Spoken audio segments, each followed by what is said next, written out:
Konsensya ko yung nangyayari sa bata. Si Georgia lang ho dapat ang pinupuntirya natin. Siya lang naman ho may atraso sa akin eh. Ipadukot na ho natin si Sydney sa mga tao niyo. Ayoko na hong madamay ang bata sa paghihigante ko. Meron kang kinalaman sa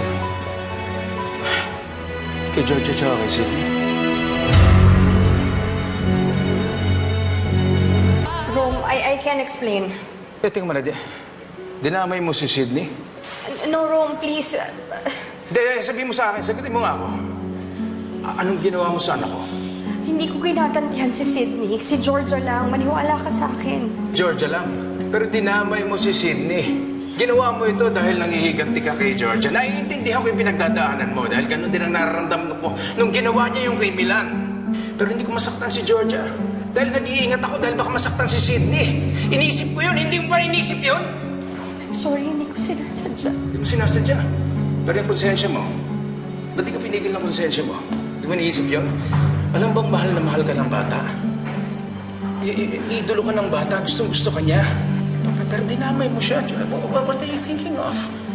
Huh? What were you thinking of? I'm so sorry. Hindi, kita mo, may anak ka. Nawalan ka, di ba? Si Austin. Ano nangyari sa kanya? Alam na alam mo kung anong pinagdaanan niya. Alam na alam mo kung paano ginagawa ng mga hayop ngayon sa kanya. Pagkatapos gagawin mo to sa kanilang dalawa ngayon. I'm sorry. Eh, mabimulag ka ng galit mo. Ang sama mong tao. I'm sorry. Alam mo, sinasabi natin sa ibig sabihin. Alam mo kung nasaan sila, Emma. Nasaan na yung anak ko? Hindi rin namin alam kung nasan sila. Alam mo, para akong gago, para akong tanga, sinasabi ko ang lahat na nararamdaman ko tungkol kay Sydney. Pagkatapos, alam mo pala, pinahihirapan mo rin pala sila. Rome, I'm sorry. Hindi na namin Emma, alam kung nasan sila ngayon, pero gumagawa na kami ng paraan para mahanap si Sydney. Sana patulugin ka ng konsensya mo.